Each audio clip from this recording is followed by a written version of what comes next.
சங்கீதம் 11வது சங்கீதம் 1வது வசனத்தை நாம் எடுத்துக்கொள்வோம். சங்கீதம் 11:1. நான் கர்த்தரை நம்பி இருக்கிறேன்.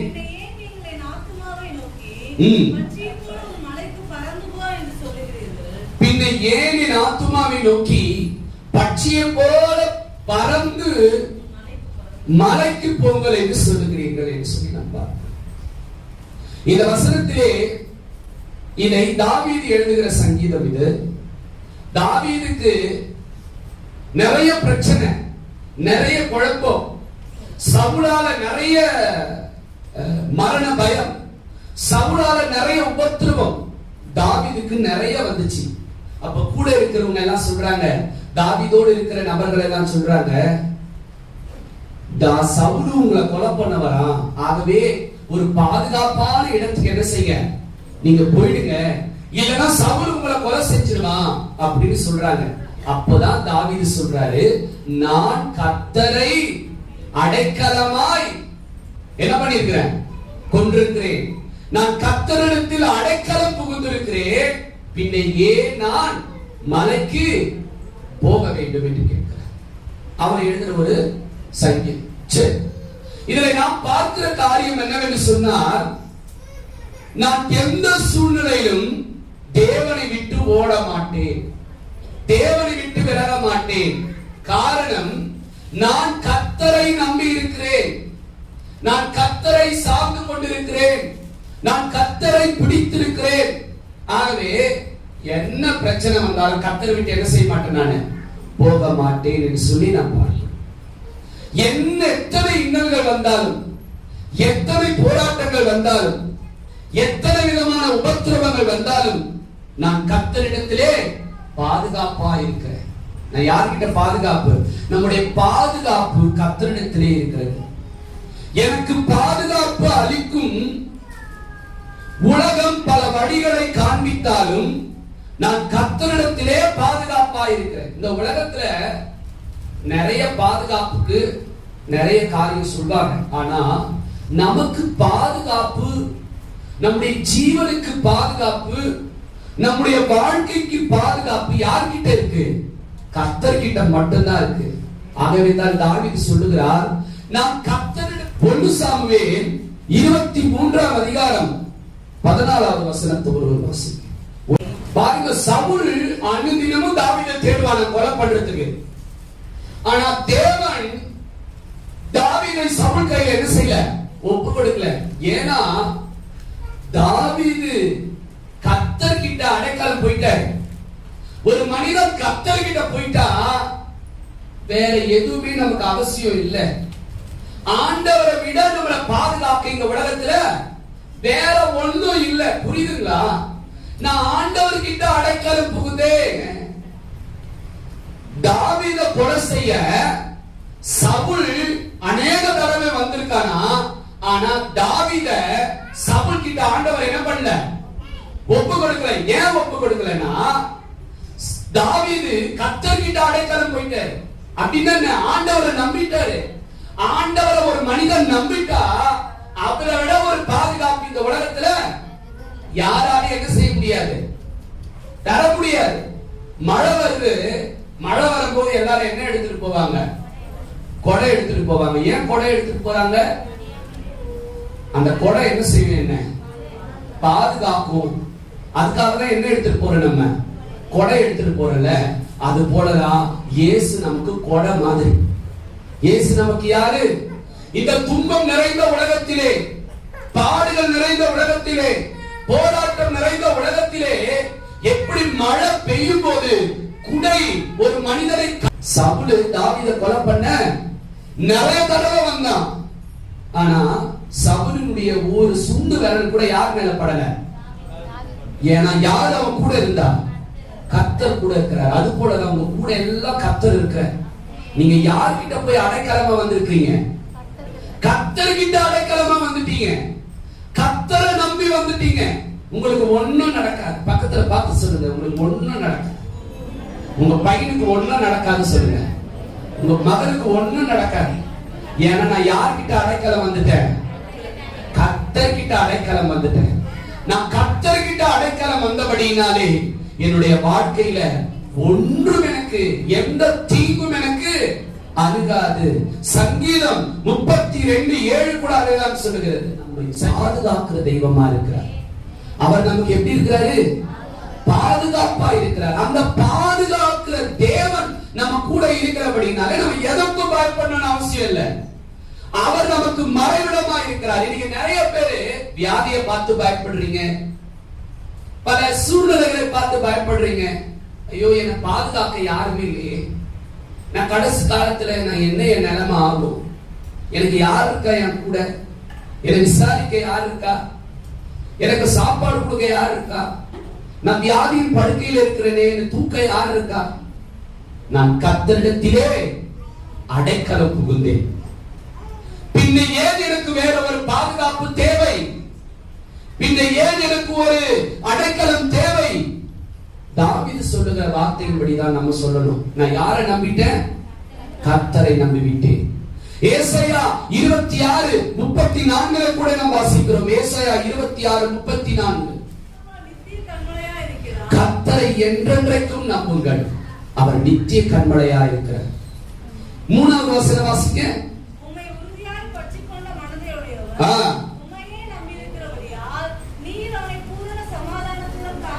எப்படி காத்துப்பாரா? நம்ம எல்லாருமே பூரண சமாதானத்தோடு காத்துக்கொள்வார். ஏன்னா நம்ம அவரை நம்பி வந்துட்டோம். இனி அவர்தான் உங்களுக்கு அடைக்கலம், அவர்தான் உங்களுக்கு பாதுகாப்பு. ஆகவே வேறொரு பாதுகாப்புக்குள்ளே போக வேண்டும் என்கிற அவசியம் இல்லை. நமக்கு எந்த விதமான பாதுகாப்பை தேடி போக வேண்டிய அவசியமும் இல்லை. ஏன்னா நான் ஆண்டவரை நம்பி வந்துட்டேன். அவர் என்ன ஒருபோதும் என்ன பண்ண மாட்டாரு, கைவிட மாட்டார். யோசேப்பினுடைய வாழ்க்கையை நம்ம இந்த இடத்துல பார்க்கிறோம். யோசேப்புக்கு எத்தனை பிரச்சனை வந்துச்சு தெரியுமா? யோசேப்பினுடைய வாழ்க்கையில எத்தனை போராட்டம், கொஞ்சம் இல்ல, அதிகமாய் போராட்டங்களை அனுபவித்தவர் தான் யோசேப்பு. அதிகமான துன்பங்களை அனுபவித்தவர் யோசேப்பு. ஆனால் அவர் தைரியமா இருக்கிறார். ஏன் தெரியுமா? நான் கர்த்தரிடத்திலே அடைக்கலம் புகுந்தேன், நான் கர்த்தரை நம்பிவிட்டேன். கூட பிறந்த சகோதரர்கள் அவன் மேல போராடப்படுறாங்க. யாரு? யோசேப்போடு கூட பிறந்த சகோதரர்கள் யோசேப்பின் மீது போராமைப்பட்டு அவரை குழியில தள்ளிட்டாங்க.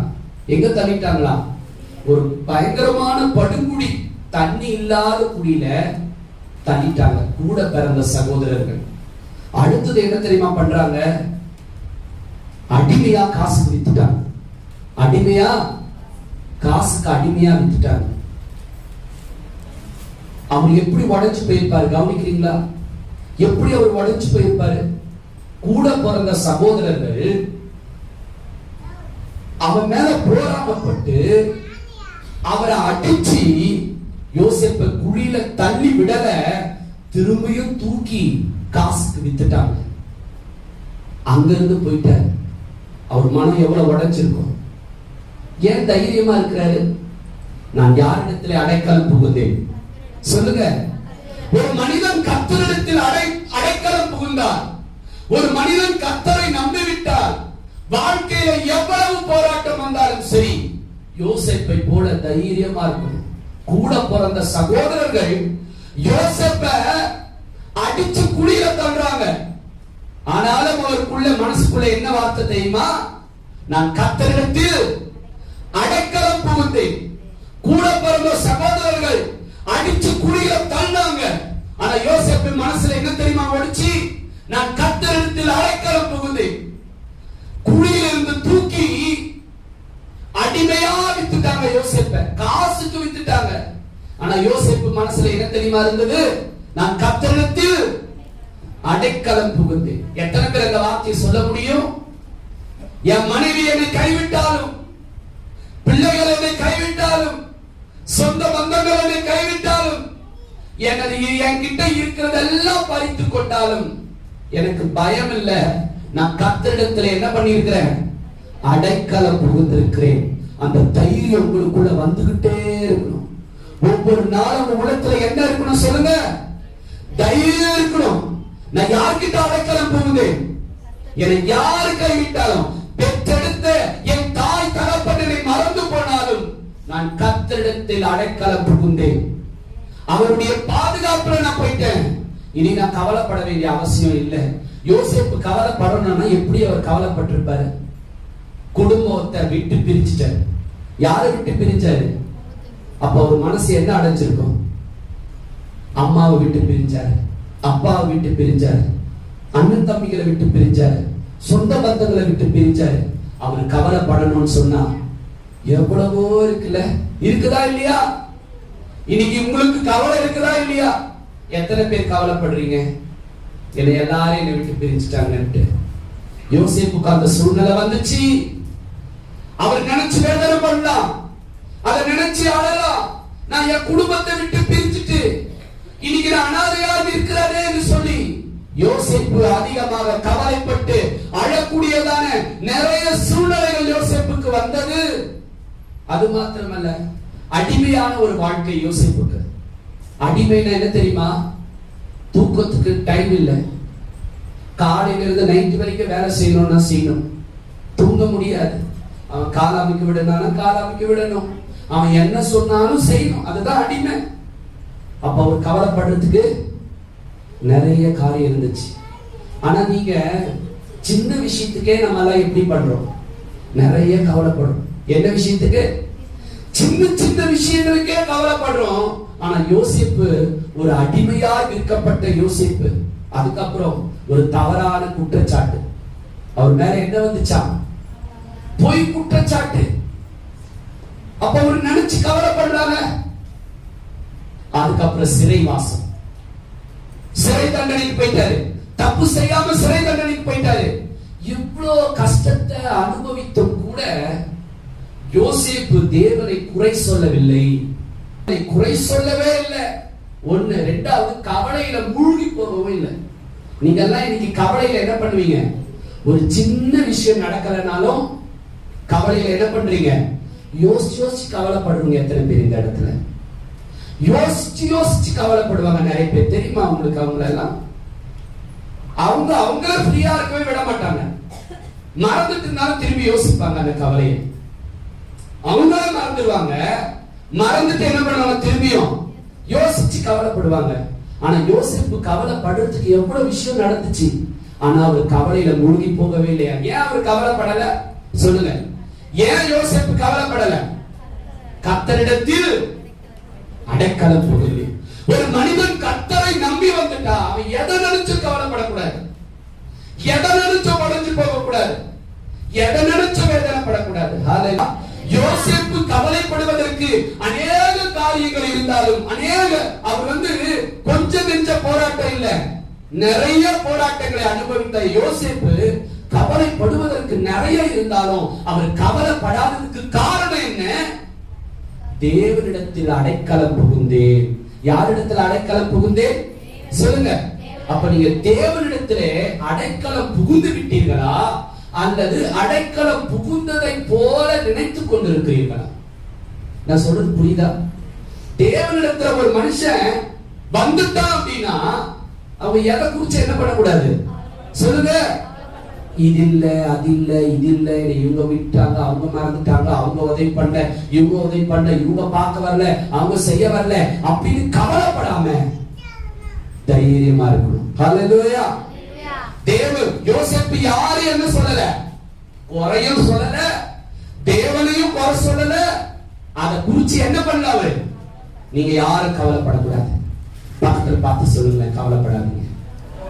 கை பிடிச்சு சொல்லுங்க, சந்தோஷமா சொல்லுங்க ஒரு வார்த்தை, கவலைப்படாதீங்க. என்ன பண்ணக்கூடாது நம்ம? சொல்லுங்க, என்ன பண்ணக்கூடாது நம்ம? கவலைப்படக்கூடாது. ஏன்னா நான் யாரை நம்பி இருக்கிறேன்? உங்க புருஷன் சரியில்லாம இருக்கிறாரா? கவலைப்படாதீங்க. உங்க பிள்ளைங்க சரியில்லாம இருக்கிறாங்களா? கவலைப்படாதீங்க. எல்லாத்தையும் ஆண்டவர்கிட்ட ஒப்படைச்சிருங்க. ஆண்டவர் எல்லாத்தையும் என்ன செய்வார்? கட்டாயமாக பார்த்துக் கொள்வார். பாருங்க, இவ்வளவு பிரச்சனை நடந்தாலும் யோசேப்பை விட்டு யார் போலையா? தேவன் போவே இல்லையா? அதே போலதான் உங்களுக்கு எவ்வளவு துன்பம் வந்தாலும், உங்களுக்கு எவ்வளவு வேதனை வந்தாலும் ஆண்டவர் உங்க கூட தான் இருக்கிறார். ஆண்டவர் எங்க இருக்கிறாரு? நம்ம அவர்கிட்ட அடைக்கலம் வந்துட்டோம்ல. அவர் நம்மளை விட்டு போவாரா? இயேசு உங்களை விட்டு போவாரா? ஒரு நாள் இயேசு போக மாட்டார். ஆதியாகமம் 39வது அதிகாரம் 2வது வசனம் என்ன சொல்கிறது பாருங்க. கர்த்தர் யோசேப்போடு இருந்தார். யார் கூட இருந்தார்? ஆதியாகமம் 39:2. பின்ன ஏன் நான் பட்சியை போல மலைக்கு, எங்க ஒரு பறவைக்கு ஒரு பிரச்சனை வருது, ஒரு ஆபத்து வருதுன்னா என்ன பண்ணும் பறவை? ஒரு பறவை கூட்டம் இருக்கு, ஒரு கழுத்துக்கு அடிச்சா என்ன பண்ணும்? என்ன பண்ணுவாங்க பறவைகள்? பறவை கும்பலா இருக்கும், ஒரு கல்லை கொண்டு எரிச்சா அந்த பறவை உடனே என்ன செய்யும்? பறந்து ஒரு உயர்வான இடத்துல போய் என்ன பண்ணிடும்? ஏன்னா அது என்ன பாதுகாத்துக்கிறதுக்காக அது வேறொரு இடத்தை தேடி போவது போல. என் வாழ்க்கையில ஒரு பிரச்சனை வரும்போது நான் ஏன் வேறொரு இடத்தை தேடி போகணும்? நிறைய பேர் ஏன்பா அங்க போறீங்க? எனக்கு அந்த இடத்துல அன்பு கிடைக்குது, அன்பை தேடி நான் என்ன செய்கிறேன் போகிறேன்னு சொல்லாமா? அன்புக்காக போறவங்க நிறைய பேர் இருக்கிறாங்க, பணத்துக்காக போறவங்க நிறைய பேர் இருக்கிறாங்க, பாசத்துக்காக போறவங்க நிறைய பேர் இருக்கிறாங்க. நான் கர்த்தரிடத்துல அடைக்கலம் வந்துட்டேனே, நான் வேறொரு இடத்தை தேடி போடாமா? அது அன்பா இருந்தாலும், அது ஆதரவா இருந்தாலும், அது உதவியாக இருந்தாலும் சரி, நான் கர்த்தரை நம்பி வந்துட்டேன். எனக்கு இனி வேறொரு இடம் தேவையில்லை.